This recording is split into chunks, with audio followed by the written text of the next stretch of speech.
कोटि प्रणाम करता हूँ। अभी हम लोग प्रमेय व्याधि पढ़ रहे हैं, तो उसमें आगे कुछ कुछ चर्चाएं होंगी जो संहिताओं में लिखी हैं कि कुछ कुछ ऐसे ऐसे चर्चाएं हैं जो बहुत ज़्यादा जानना जरूरी है, क्योंकि उस समय भी आचार्य चिकित्सक थे, आज भी चिकित्सक हैं, तो बहुत सारी शंका ऐसी आती है जो ऑथेंटिक है। और शंका आना बहुत जरूरी है, लाजमी है। जब तक शंका नहीं आएगा तब तक हम लोग समझेंगे कैसे। कोई भी हम साइंस पढ़ते हैं तो उसमें शंका आना जरूरी है, फिर उसका हम निराकरण करते हैं तो और शास्त्र को और अच्छे से समझ आता है। तो जो मधु कोशकार हैं, जिन्होंने माधव निदान की टीका लिखी है, उन्होंने एक प्रश्न पूछा है कि स्त्रियों को प्रमेह होता है कि नहीं होता है, क्योंकि उनको तो हर महीने तो महीना आ जाता है, तो शरीर की शुद्धि हो जाती है। जब शरीर शुद्ध हो ही जा रहे हैं अपने आप, तो उनको प्रमेह होता है कि नहीं होता है, यह प्रश्न पूछा है। उन्होंने कोई ये नहीं बोला है कि नहीं होता है या होता है, केवल प्रश्न पूछा है। तो इसलिए उन्होंने बोला है कि रजा प्रसेका नारिणाम मासी मासी विशुद्धयति सर्वम शरीरम दोषाश न प्रमेहन्त्यंतः स्त्रियः। मतलब यह है कि इन्होंने बोला है शरीर रजा प्रसेका नारिणाम मासी मासी विशुद्धयति सर्वम शरीरम दोषाश न प्रमेहन्त्यतः स्त्रियः। इसका मतलब इन्होंने बोला है कि प्रतिमास जब रजस्राव होता है, तो उसकी वजह से संपूर्ण दोष और दोष की वृद्धि जो हुई है, शरीर में जो भी अशुद्धि है वह सब तो साफ हो जाता है, शुद्धि हो जाता है। तो उनको स्त्रियों को प्रमेय होता है कि नहीं होता है, यह उन्होंने प्रश्न पूछा है। तो इन्होंने टीकाकार जो सुश्रुत टीकाकार है, उन्होंने भी अपना मत बोला है कि यह वचन जो है यह शास्त्र संगत नहीं है। यह मतलब ये हाइपोथेसिस गलत है, क्योंकि और ये प्रत्यक्षदर्शी आधार भी नहीं है, क्योंकि स्त्रियों को भी तो डायबिटीज होता है, मधुमेह होता है, प्रमेह होता है, हर तरह का कफज प्रमेय भी होता है, पित्तज प्रमेय भी होता है, वातज प्रमेय भी होता है। तो डल्लानाचार्य जी भी अपना एक मत लिख रहे हैं। उन्होंने लिखा है कि एतत्तु न युक्तम सर्वतंत्रा प्रसिद्ध प्रत्यक्ष विरोधाच। इसका मतलब यह है कि यह युक्त नहीं है कि स्त्रियों को प्रमेय होता है कि नहीं होता है, यह पूछना ही गलत है। और सर्वतंत्रा प्रसिद्ध, सभी तंत्रों में यह लिखा है कि स्त्रियों को भी प्रमेय होता है। और प्रत्यक्ष विरोधाच, प्रत्यक्ष रूप से यह वचन विरोधी है कि स्त्रियों को प्रमेय नहीं होता है। प्रत्यक्ष में स्त्रियों को भी मधुमेह होता है, प्रमेह भी होता है, स्त्रियों को हर व्याधि होती है, किडनी फेलियर भी होता है, हर चीज होता है स्त्रियों को। और दोष दुष्य अगर देखेंगे, पंच महाभूत देखेंगे, तो स्त्रियों में और पुरुषों में तो समान है। जैसे रस रक्त मांस में दस्ती मज्जा शुक्र, सब ऐसे ही है, केवल आशय अलग है। स्त्रियों में स्तन्याशय और गर्भाशय, बस ये आशय अलग है। और पुरुषों में जो वृषण है और शेफ है, यह अलग है। बाकी तो सारे पंच महाभूत तो ऐसे ही है, दोष दूष्य ऐसे ही है, रस रक्त मांस में अस्थि मज्जा शुक्र, ये तो सब है, स्त्रियों में भी सेम है। फिर ये बोलना भी गलत है कि और फिर स्त्रियों में आस्य सुखम स्वप्न सुखम अगर किया जाएगा तो उनको भी प्रमेय तो हो ही जाएगा। ये तो एकदम बेसिक प्रिंसिपल है कि यह प्रमेय व्याधि इसी तरह से होती है। और सुश्रुताचार्य जी ने बोला है कि उन्होंने स्त्री पुरुष का भेद नहीं किया है कि स्त्रियों को नहीं होता है। सुश्रुताचार्य जी ने, उन्होंने प्रमेहिणाम, प्रमेहिणाम ये शब्द बोला है, तो स्त्रियों को और पुरुषों को दोनों को उसमें इंक्लूड कर दिया है। और मासिक रजस्राव की जब शुद्धि बोला जाता है और स्त्रियों को कोई रोग नहीं होता है ऐसा जब बोल दिया है, तो उसमें आर्तव संबंधी जो व्याधियां हैं वह शुद्ध होता है, और वो भी 100% शुद्ध होगा ऐसा नहीं है। उसमें सार्वदेहिक जो अशुद्धि है उसके लिए तो शुद्धि होना ही चाहिए। बस यहाँ पे एंडोमेट्रियम और गर्भाशय की शुद्धि वह भी नेचुरल वे से जितना बॉडी कर सकता है उतना ही होगा। और इसीलिए हम लोग ये नहीं बोलेंगे कि स्त्रियों को मेंसेस आता है, महीना आता है, तो उनको प्रमेय नहीं होगा। उसी तरह से अब इन्होंने क्लियर क्लियर हाइपोथेसिस को नकार दिया है कि, और नल हाइपोथेसिस को ले लिया है, नल हाइपोथेसिस को बोल दिया है कि यह जो है कि स्त्रियों को जो है मतलब प्रमेह नहीं होता है। यह जो है क्योंकि महीना आता है, यह तो गलत बात है। हाइपोथेसिस ही गलत है कि मतलब इन्होंने कंक्लूजन ये निकाला कि स्त्रियों को भी प्रमेह होता है, मासिक स्राव आए या ना आए, एमेनोरिया हो या ना हो, स्त्रियों को भी प्रमेह, मधुमेह, कफज प्रमेह, पित्तज प्रमेह और वातज प्रमेह यह होता है। और ठीक है, इसके बाद में बोल रहे हैं कि प्रमेह व्याधि अगर आवरण जन्य है और वह ठीक हो गई है, या फिर कफज प्रमेय है वह ठीक हो गई है, या पित्तज प्रमेय ठीक हो गई है, तो क्या सिम्टम होगा।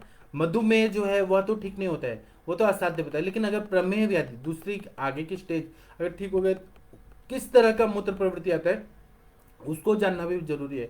जब तक हम ये नहीं जानेंगे कि बीमारी ठीक हो गया है, तो क्या सिम्टम है, तब तक हमें तो व्याधि का प्रकृति नहीं समझ आएंगे तो विकृति क्या समझेगा। तो इसलिए सुश्रुत संहिता में चिकित्सा स्थान 12वां में क्या बताए, प्रमेहिका यदा मूत्रमनाविल पिच्छिलम विशुद्धम तिक्त कटुकम तथा आरोग्यम प्रचक्षते। मतलब प्रमेही रोगी को स्वच्छ ऐसा यूरिन आता है, एकदम क्लियर यूरिन आ रहा है, तिक्त और कटु रसात्मक मूत्र प्रवृत्ति हो रही है जो उसका स्वाभाविक टेस्ट होता है, तिक्त और कटु रसात्मक। एक मिनट रुकिए, तिक्त और कटु रसात्मक मूत्र प्रवृत्ति होती है। एक मिनट, ये फेसबुक पे कुछ तो गड़बड़ हो रहा है। फेसबुक कुछ तो यहाँ पे बोल रहा है कि लिमिट कर रही है पोस्ट को, कमेंट को। हाँ, मैं अभी कैसे पढ़ाऊँ, मैं पढ़ा रहा हूँ, ये अगर फेसबुक अगर बंद कर देगा तो मैं बाद में देखूंगा। ये बोल रहे हैं मूत्र की आविलता और पिछलता नष्ट हो जाती है। जो गंदला गंदला यूरिन आ रहा था वो पूरी तरह से नष्ट हो जाता है, पिछलता जो है वह भी पूरी तरह से नष्ट हो जाती है, मूत्र जो है वो प्राकृतिक रूप से आता है, उसका कंसिस्टेंसी जो है वो प्राकृतिक हो जाता है, जैसे कि नॉर्मल पुरुषों का जो यूरिन होता है वैसा हो जाता है। तो इसका मतलब यह है कि यह पूरी तरह से प्रमेह ठीक हो गया है। अब प्रमेह के उपद्रव बता रहे हैं। अब प्रमेह के उपद्रव जानना बहुत जरूरी है कि कॉम्प्लिकेशंस ऑफ प्रमेह, या आचार्यों ने अपने ग्रंथों में क्या बताया। तो माधव निदानकार में प्रमेह के जो उपद्रव हैं 18 से 20 नंबर का जो श्लोक है प्रमेह निदान में, वह क्या बताया है कि अविपाको अरुचि छर्दी निद्रा का सहसा पीनसः उपद्रह प्रजायन्ते मेहानम कफ जन्मनाम बस्ति मेहनयोस्तोदो मुष्कावदरणम ज्वरः दाह तृष्णाम्लिका मूर्छा विड़विद पित्त जन्मनाम वातजानाम मुदावर्तः कंप हृदय लोलताः शूल मुद्रिता शोषः कासा श्वासस्य जायते। प्रमेयों के दोषानुरूप बहुत सारे उपद्रव होते हैं, कॉम्प्लिकेशंस होते हैं। प्रमेय व्याधि मेन व्याधि है और रोगा पश्चानुजायते उपद्रवा, मतलब रोग स्वतंत्र व्याधि के बाद में जो पश्चात जो लक्षण आ जाते हैं उसको, छोटे छोटे जो व्याधियां हो जाती है उसको उपद्रव बोला जाता है। तो इसमें बोल रहे हैं कि कफज प्रमेय जब होता है तो भोजन का परिपाक ठीक से नहीं हो पाता है, खाया पिया ठीक से नहीं पचता है, पेशेंट को अग्निमंदता बहुत ज्यादा बढ़ जाती है क्योंकि इसमें कफ दोष बहुत ज्यादा बढ़ा हुआ है। अरुचि होता है, फिर छर्दी होता है, हुरलास होता है, निद्राधिक्यता बहुत ज्यादा आती है, नींद बहुत ज्यादा आता है, कास होता है, खांसी बहुत ज्यादा आती है, प्रतिशाय होता है बहुत ज्यादा। यह कफज प्रमेय के उपद्रव बताए हैं।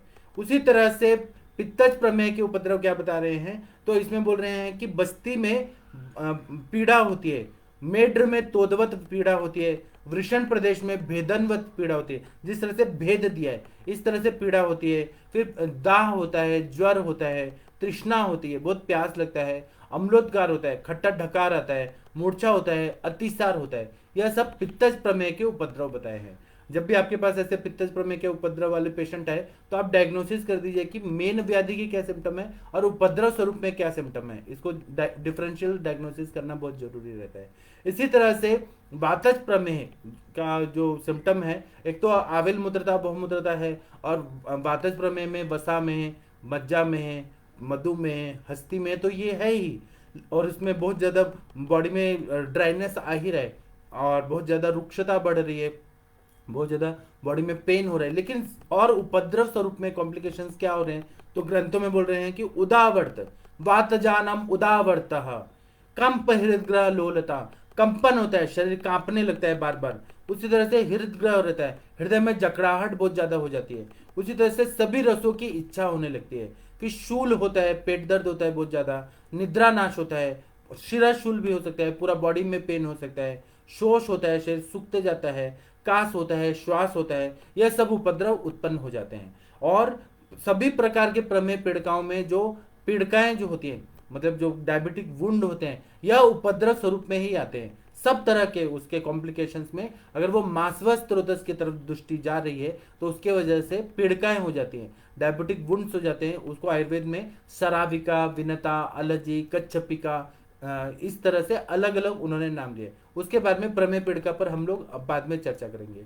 अब इसमें साध्या साध्यत्व बताया है कि कवच प्रमेय ही जो है वह 10 प्रकार के साध्य होते हैं। उसमें उचित चिकित्सा किया, क्लेद को निकाल दिया और शरीर में संप्राप्ति भंग करने का हमने चिकित्सा किया, आगे चिकित्सा बताएंगे, तो वह साध्य हो जाता है। उसी तरह से 6 प्रकार के पित्त प्रमेय जो रहते हैं वो याप पे रहते हैं। जब तक हम चिकित्सा करें तब तक वो ठीक है, मिथ्याहार विहार किया फिर से वो हो जाएगा। या फिर उनका चिकित्सा थोड़ा रहता है, वो थोड़ा अपोजिट रहता है। अगर हम लोग पित्त की चिकित्सा करें, पित्तज प्रमेय है और मेन व्याधि कफ की है, पित्त की चिकित्सा करेंगे तो कफ बढ़ जाएगा, कफ की करेंगे तो पित्त बढ़ जाएगा। तो इसलिए इसमें बहुत ज्यादा सिंक्रोनाइजिंग चिकित्सा करनी पड़ती है कि कफ को और पित्त को बैलेंस करते हुए थोड़ा इधर थोड़ा उधर, ऐसे इस तरह से चिकित्सा करना पड़ता है। लेकिन यह याप पे बताया क्योंकि इसको चिकित्सा करना थोड़ा डिफिकल्ट रहता है कफज प्रमेय के अपेक्षा में। और वातज प्रमेय जो रहता है वो तो असाध्य ही बता दिया है। और इन्होंने बोल रहे हैं कि कफज प्रमेय हुआ या पित्तज हुआ या वातज हुआ, ये तीनों प्रमेय जो रहते हैं, कफज प्रमेय जो रहता है वो समक्रियत्व, कफ है, कफ दोष बड़ा है, कफ के ऑपोजिट हमने तिक्त कटु कषाय रसात्मक द्रव्य दे दिया। समक्रियत्व, कफ के ऑपोजिट चिकित्सा कर दिया तो वो एकदम सुख साध्य रहता है, सुख साध्य हो या साध्य हो रहता है वहां पे। उसी तरह पित्तज प्रमेय जो रहता है वह विषम क्रियत्व, अगर हम लोग पित्त की चिकित्सा करें तो कफ बढ़ेगा, कफ का चिकित्सा करेंगे तो पित्त बढ़ेगा, क्योंकि ये व्याधि मुख्यतः कफ की व्याधि है और इसमें पित्त दोष बढ़ा हुआ है, तो ये विषम क्रियत्व होने से याप पे बताया है। उसी तरह से वातज प्रमेय जो है यह महाक्रयत्व, महात्यत्व, महायत्यत्व ऐसा बताया, क्योंकि यह अगर हम लोग वात की चिकित्सा करेंगे, वात की चिकित्सा करेंगे तो हमें मधुर रस देना पड़ेगा, मधुर रस देंगे तो कफ बढ़ जाएगा। तो यह बहुत ही अपोजिट है, कफ के अपोजिट ही सारी चिकित्सा हो जाती है। और वात का जो चिकित्सा है, क्योंकि धातु शिथिलता बहुत ज्यादा रहती है और उसमें बहुत ज्यादा दुर्बलता आ जाती है, वात की वजह से क्षय भी बहुत ज्यादा हो जाता है। तो क्षय को ठीक करने के लिए हमें ब्रीहण करना पड़ेगा, संतर्पण करना पड़ेगा, मधुर रस देना पड़ेगा, उसमें हमें वात के हिसाब से स्निग्ध चीजें देनी पड़ेंगी और वह सारे कफ को बढ़ा देती है। और कफ इतना ज्यादा बढ़ जाता है तो फिर यह असाध्य ही बताया। और अगर हमने कफ की चिकित्सा की तो वायु का प्रकोप हो जाएगा, मतलब बहुत ज्यादा हमने तिक्त रसात्मक कषाय रसात्मक द्रव्य दे दिए तो वायु का प्रकोप और बढ़ जाएगा। इसीलिए इन्होंने बोल दिया है कि यह असाध्य रहता है, इसको हम मेंटेन करके रख सकते हैं लेकिन यह पूरी तरह से ठीक नहीं होता है। इसी तरह से बता रहे हैं कि इसी को जो मैंने अभी बताया उसी को समक्रियत्व को एक्सप्लेन किया है कि कफज प्रमेय में दोष जो रहता है वो कफ दोष रहता है और मुख्य दूष्य जो रहता है वो मेद धातु रहता है। कफ को एफिनिटी किससे रहती है तो मेद धातु से रहती है। जैसे कि मैंने आपको एग्जांपल दिया था कि कश्मीर में पाकिस्तान को जब भी पहले बात करनी होती थी तो वो हुर्रियत नेताओं को बुलाता था, क्योंकि उनकी एफिनिटी कैसी थी कि हुर्रियत जो है वो पाकिस्तान की सारी बात करे, वो इंडियन हो के भी वो पाकिस्तानी थे वो लोग, उनका माइंडसेट विचारधारा सब पाकिस्तान का था, तो वो हुर्रियत को जरूर इंक्लूड। उसी तरह से कफ दोष अगर बढ़ा हुआ है तो यहाँ पर मेद धातु जो है वो उनके साइड में है ज्यादा, इसलिए दुष्य मेन रूप से मेद है। तो इसलिए मेद की चिकित्सा करने के लिए हम लोग इसमें कफ और मेद की अपोजिट चिकित्सा जब करते हैं कफज प्रमेय में, तो हम लोग जो शीत गुण बढ़ा है, गुरु गुण बढ़ा है, स्निग्ध गुण बढ़ा है, मृदु गुण बढ़ा है, यह सबके अपोजिट हम लोग कटु तिक्त रसात्मक द्रव्यों का प्रयोग करते हैं और लंघन और रुक्षण का चिकित्सा करते हैं तो पेशेंट इजीली ठीक हो जाते हैं, क्योंकि वह कफ लंघन और रुक्षण है, कटु तिक्त रसात्मक द्रव्य वो कफ और मेद की अपोजिट है, तो पेशेंट को समक्रियत्व होने से वो साध्य रहता है, पेशेंट को सुख साध्यता आती है, पेशेंट जल्दी ठीक हो जाता है, रिकवर हो जाता है। उसी तरह से उसका मूत्र आविल मूत्रता बहुमूत्रता यह सब ठीक हो जाता है, कफ भी ठीक हो जाता है और सारे जलीय धातु भी बैलेंस हो जाते हैं और एकदम वो सामान्य अवस्था में आके पेशेंट एकदम ठीक हो जाता है। उसी तरह से पित्तज प्रमेय में रहता है कि दोष और दुष्य है, वह दोष कौन सा है तो कफ दोष है और दुष्य कौन से हैं, कफ और पित्त दोनों बढ़े हुए हैं। यहाँ पे कफ की तो व्याधि है ही और पित्त दोष बढ़ा हुआ है और दुष्य जो है वो सारे जलीय धातु है। तो यहाँ पर अगर हम लोगों ने कफ की चिकित्सा किया तो पित्त बढ़ जाएगा, पित्त की चिकित्सा की तो कफ बढ़ जाएगा, तो इसीलिए विषमता आ जाती है उपक्रमों में, इसीलिए इसको याप्य बताया है। वातज प्रमेय जो है वो गंभीर रहता है, इसमें वसा मज्जा ओज आदि धातुओं की विकृति ज्यादा होती है, गंभीर धातुओं की विकृति ज्यादा हो जाती है इसीलिए, और बात आशुकारी होने से इसमें असाध्यता आ जाती है।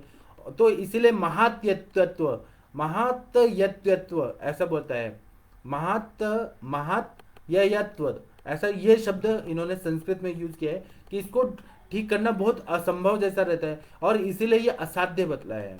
इसी को आगे बता रहे हैं कि कुलज प्रमेय जो रहता है, जो जेनेटिक कारणों से जुवेनाइल डायबिटीज रहता है, उसके बारे में एक और भी चीज बता रहे हैं। चरक चिकित्सा स्थान अध्याय 6वां में चिकित्सा स्थान जो प्रमेह का चिकित्सा है उसमें 57 नंबर का श्लोक बता रहे हैं कि जाता प्रमेही मधुमेहिनो वाना साध्य उक्त सही बीज दोषात ये चापी केचित कुलजा विकारा भवंती तास्थान प्रवदंत्य असाध्यान।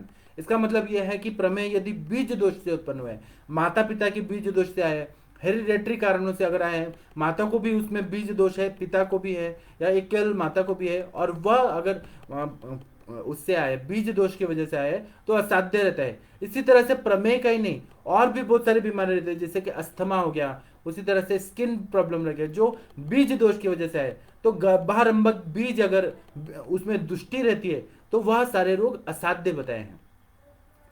और इसीलिए हम लोग गर्भाधान संस्कार करते हैं, गर्भाशय की शुद्धि करते हैं, तभी हम लोग बोलते हैं कि पूरा गर्भाधान संस्कार आप लोग जानते हैं कि पूरा शरीर का ऋतु क्षेत्रांबु बीजानाम जब बोला जाता है कि योग्य ऋतु होना चाहिए, योग्य काल होना चाहिए, भूमि अच्छा होना चाहिए, और तो ऋतु क्षेत्र अंबु बीज ये सब अगर प्राकृतिक है तभी गर्भाधान अगर हो तो वह ज्यादा अच्छा रहता है, इसलिए संस्कार किया जाता है।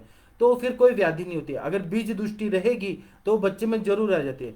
अभी बहुत सारे मेरे को फोन आते हैं कि सर हमारे हस्बैंड है वो साइकेट्रिक मेडिसिन ले रहे हैं, तो हमें कंसीव करना चाहिए कि नहीं। मैं बोलता बिल्कुल नहीं। अगर आपके हस्बैंड का मेंटल प्रॉब्लम है, आपने अभी करा लिया तो अभी मतलब कंसीव हो गए तो वो सारा विकृति बच्चे में भी आ जाएगा। तो अभी नहीं करिए, शरीर को पहले ठीक हो जाने दीजिए, और 2-3 महीना लगेगा, और मन की स्थिति जब अच्छी होगी तभी आप ये कंसीव करने का ट्राई करिए।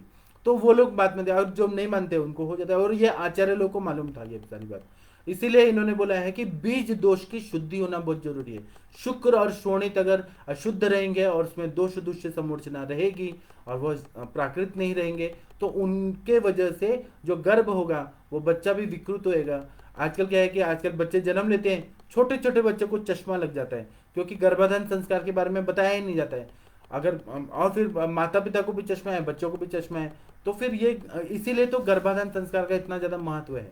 इसी तरह से उपद्रव युक्त और जिसमें मूत्र से धातु स्वरूप अति प्रमाण में स्त्राव निकल रहा है बहुत ज्यादा, ऐसा रोगी या प्रमेय रोगी पीड़का युक्त जो रहता है वह सब असाध्य बताएं। जिनको डायबिटिक वुंड बहुत ज्यादा हो गया है, गैंग्रीन बहुत ज्यादा हो गया है, और उसमें बहुत ज्यादा स्त्राव आ रहा है, बहुत ज्यादा मूत्र प्रवृत्ति में बहुत सारा प्रोटीन लॉस हो रहा है, और कितना भी आप दवाई दे रहे हैं धातु स्वरूप में सारा प्रोटीन लॉस सब हो रहा है, वेट लॉस हो रहा है, तो उनको ठीक करना बहुत मुश्किल हो जाता है। अब माधव निदान में प्रमेय निदान में श्लोक नंबर 21 में बताएं, यथोक्तोपद्रवाविष्टम मति प्रस्तुत में वचा पीड़का पीड़ितम गाढ़ प्रमेयो हंति मानवम। इसका मतलब है कि सारे उपद्रव युक्त है और उसमें धातु स्वरूप अति प्रमाण में द्रव धातु निकल रहा है मूत्र प्रवृत्ति से, और पीड़का युक्त जो है रोगी वह पूरी तरह से असाध्य होता है, उसको ठीक करना बहुत मुश्किल होता है या असंभव होता है। तो हमें कंसेंट लेके ट्रीटमेंट देना चाहिए। वो कदाचित बच भी जाएगा लेकिन गारंटी नहीं रहती है कि वो ठीक हो जाएगा। चरकाचार्य जी ने इंद्रिय स्थान में मधुमेह में मांस परिक्षय यह लक्षण बताया है। ये एक असाध्यता का लक्षण है कि मांस धातु का बहुत ज्यादा क्षय हो जाता है और फिर यह अरिष्ट सूचक के तरफ चला जाता है। मांस धातु का क्षय होता है, बहुत ज्यादा वेट लॉस होता है, इतना ज्यादा वेट लॉस होता है, इतना ज्यादा होता है कि क्या बताएं। और इसी तरह से जो 8 व्याधियां बताई हैं, जो अचिकित्सा बताई हैं, उसमें बल मास परिचयात ऐसा बताया, अचिकित्सा भवन्ते थे बल मास परिचयात करके जो 8 व्याधियां बड़ी बड़ी बताई हैं, उसमें मधुमेह भी एक टाइप है जो असाध्य होता है। इसमें बहुत ज्यादा वेट लॉस होता है, बहुत ज्यादा वजन कम हो जाता है, जो पेशेंट का प्राकृतिक जो वजन था, मांस था और बल था वह पूरी तरह से क्षय हो जाता है। तो इसलिए ये सब असाध्य अवस्था में चले जाते हैं। इतना बता के मैं आज का लेक्चर समाप्त करता हूँ। कल हम लोग चिकित्सा पे ध्यान देंगे कि प्रमेह की चिकित्सा सैद्धांतिक रूप से ग्रंथों में क्या बताइए। अभी यहाँ पे कुछ फेसबुक ने कुछ तो ऐसा कर दिया है कि मैं आप लोग के जो मैसेजेस हैं वो शायद आज नहीं पढ़ पाऊंगा, कुछ तो कर दिया है सेटिंग में। तो मैं अभी का लेक्चर समाप्त करता हूँ, हम लोग कल मिलेंगे। प्रणाम सभी लोगों को, कोटि कोटि नमस्ते, प्रणाम।